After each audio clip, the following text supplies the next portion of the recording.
Hello everyone, मैं doctor Maya Agarwal, assistant professor SPC government college Ajmer. Students, today we are discuss about topic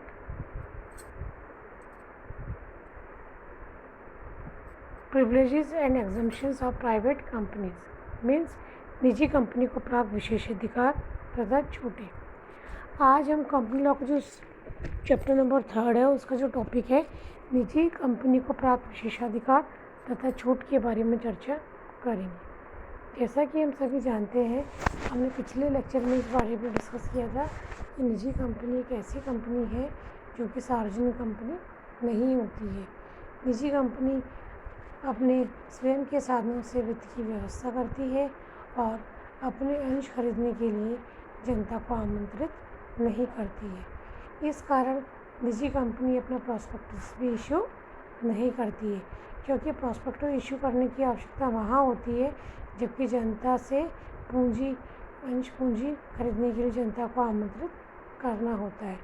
तो निजी company की अगर हम बात करें तो निजी कंपनी को सार्वजनिक कंपनी की अपेक्षा अधिक विशेषाधिकार तथा छूटें दी गई है, जिसके कारण निजी कंपनी सार्वजनिक कंपनी एक दूसरे से भिन्न या अलग मानी जाती है।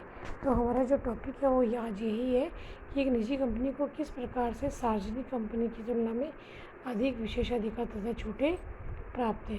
तो इस टॉपिक पर चर्चा करने से पहले मैं आप सभी से कहना चाहूँगी कि सर्वप्रथम हमें ये समझ लेना ज़रूरी है कि निजी कंपनी वास्तव में है क्या। तो निजी कंपनी एक ऐसी कंपनी है जिसमें कम से कम 2 व्यक्ति होने चाहिए तथा अधिकतम 200 व्यक्ति हो सकते हैं। वर्तमान में जो प्रचलित है कंपनी अधिनियम 2013 के अनुसार एक निजी कंपनी में न्यूनतम सदस्य संख्या 2 और अधिकतम 200 तक सीमित रखी गई है। कंपनी अधिनियम जो हमारा 2013 है उससे पूर्व जो कंपनी अधिनियम था उसके अकॉर्डिंग तो संख्या अधिकतम 50 ही थी, लेकिन 2013 के पश्चात जो अधिनियम है कंपनी अधिनियम में संशोधन करते हुए अब अधिकतम संख्या 200 के बराबर कर दी गई। तो वह निजी कंपनी है। दूसरी बात जो हमें ध्यान रखनी है बच्चों वो ये है कि निजी कंपनी कभी भी अपने शेयर्स खरीदने की जनता को आमंत्रित नहीं करती है, ना ही वह अपना प्रॉस्पेक्टस इशू करती है। एंड फोर्थ है कि निजी कंपनी जो अपने नाम के आगे प्राइवेट लिमिटेड शब्द का उपयोग करती है, जो उसकी पहचान है कि कंपनी प्राइवेट है या सरकारी कंपनी या सार्वजनिक कंपनी। तो इस तरह से निजी कंपनी सार्वजनिक कंपनी से पूर्णतः भिन्न मानी गई है। अब हम चर्चा करते हैं कि निजी कंपनी को क्या विशेषाधिकार प्राप्त है। तो हम सबसे पहले पॉइंट टू पॉइंट चर्चा करेंगे, फिर आगे हम बढ़ेंगे। तो हमारा फर्स्ट पॉइंट अगर हम देखें तो वह न्यूनतम सदस्य संख्या, यानी एक निजी कंपनी के लिए कम से कम 2 सदस्य की आवश्यकता होती है, और जबकि सार्वजनिक कंपनी की अगर बात करें तो वहाँ कम से कम 7 सदस्य होना अनिवार्य माने गए। तो ये इसको छूट प्राप्त है कि वो कम से कम 2 व्यक्तियों से भी होने पर भी अपना व्यवसाय शुरू कर सकती है। सेकंड प्रिविलेज जो दिया गया है वो ये है प्रॉस्पेक्टस। प्रॉस्पेक्टस मीन्स एक ऐसा विवरण जो कि एक कंपनी अपने व्यापार शुरू करने के लिए एक इशू करती है, जिसके अंतर्गत कंपनी से संबंधित सभी बातों का विवरण होता है।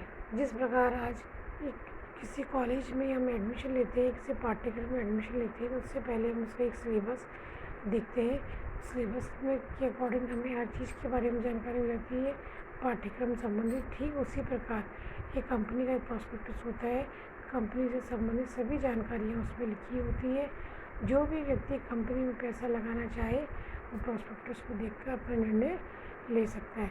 तो प्राइवेट कंपनी में विशेषाधिकार प्राप्त है कि वो जनता को आमंत्रित नहीं करती है, इसलिए उसे प्रॉस्पेक्टस इशू नहीं करना होता। नेक्स्ट है न्यूनतम अभिधान। न्यूनतम विधान का आशय है कि एक निजी कंपनी है उसे न्यूनतम अभिधान की जो रखी गई है मिनिमम सब्सक्रिप्शन। तो कोई भी जो सार्वजनिक कंपनी होती है तो उसे कम से कम न्यूनतम अभिधान की जो राशि कंपनी अधिनियम के अंदर तय की गई है उसको पूरा करने के पश्चात ही अपने व्यवसाय को प्रारंभ कर सकती है। लेकिन निजी कंपनी की स्थिति में न्यूनतम वेतन की प्राप्त किए बिना भी ये कंपनी अपना व्यवसाय शुरू कर सकती है। इसी प्रकार अगला बिंदु हमारे स्वतंत्र संचालक। स्वतंत्र संचालक में जो प्रत्येक सूचीबद्ध कंपनी तो सरकार तो नागरिक वर्ग या सार्वजनिक कंपनी में कम से कम 1/3 स्वतंत्र संचालक होने चाहिए, यानी 1/3 जो होते हैं वो स्वतंत्र संचालक कंपनी में होते हैं। लेकिन निजी कंपनी की हम बात करें तो निजी कंपनी के बोर्ड ऑफ डायरेक्टर्स में स्वतंत्र संचालक होना अनिवार्य नहीं है। ये निजी कंपनी को विशेष रियायत दी गई है कि निजी कंपनी बगैर स्वतंत्र संचालक की नियुक्ति के भी अपने व्यवसाय कर सकती है, स्वतंत्र अपने कार्य संचालक मंडल के अंतर्गत कर सकती है। इसी प्रकार अगला है हमारा संचालकों की न्यूनतम संख्या। देखिए बच्चों, अगर हम एक व्यक्ति कंपनी की बात करें तो एक व्यक्ति कंपनी में एक ही व्यक्ति होता है, तो वही कार्य सब कुछ एक ही व्यक्ति करता है।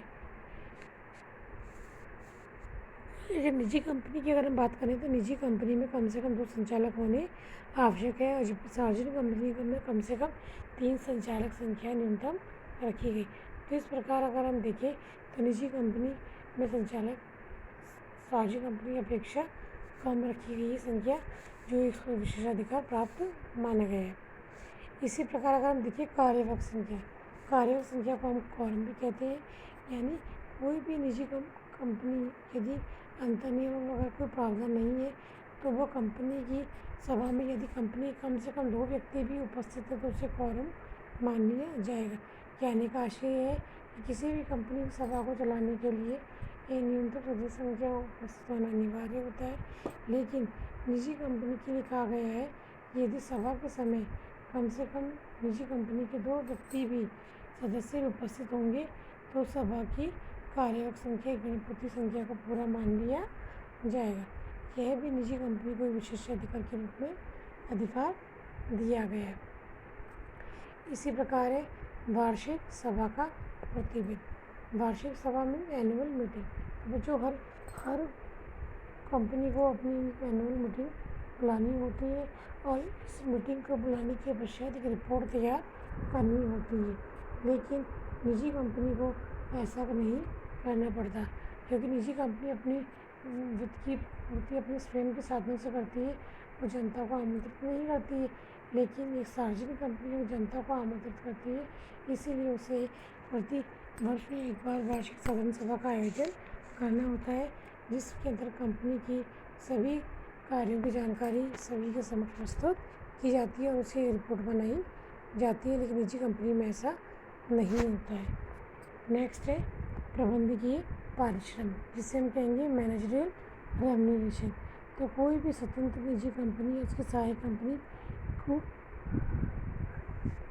प्रबंधकीय पारिश्रम की हम बात करें देने की, तो कम से कम शुद्ध लाभ का 11% यानी 11% से अधिक नहीं हो सकता। यानी एक प्रबंधकीय पारिश्रमिक को 11% की राशि की वेतन समेट के रखा गया है, मतलब 11% तक की राशि तक की उसे प्रबंधकीय पारिश्रम प्राप्त करने का अधिकार दिया गया है। नेक्स्ट है संचालक पदों की संख्या।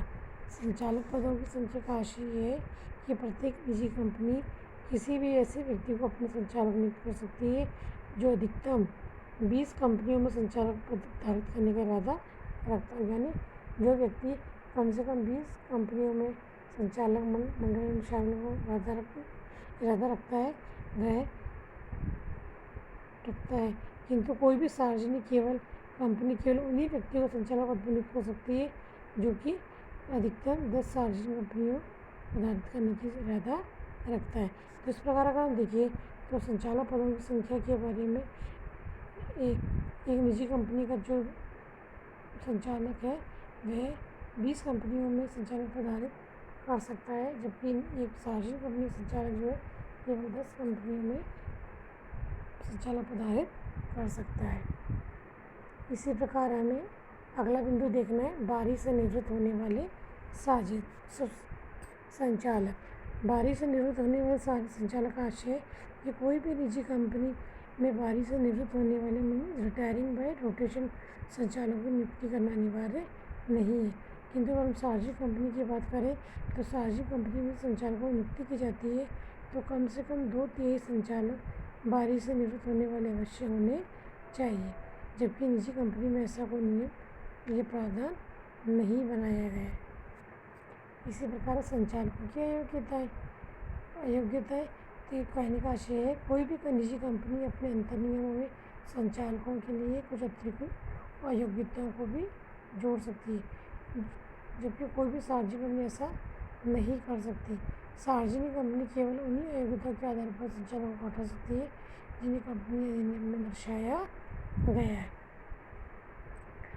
इसी प्रकार अगला बिंदु हम देखें तो वह लघु अंशधारियों का संचालक होना अनिवार्य नहीं। निजी कंपनी की अगर हम बात करें तो किसी भी निजी कंपनी में लघु अंशधारियों में से कोई संचालक करना आवश्यक नहीं है, किंतु अगर सभी सूचीबद्ध कंपनी को लघु अंशधारियों में से केवल एक संचालक नियुक्त करना आवश्यक होता है यदि कम से कम 1000 लघु अंशधारी संचालक करने की नोटिस देते हैं। तो इस तरह से लघु अंशधारियों का संचालक होना अनिवार्य नहीं।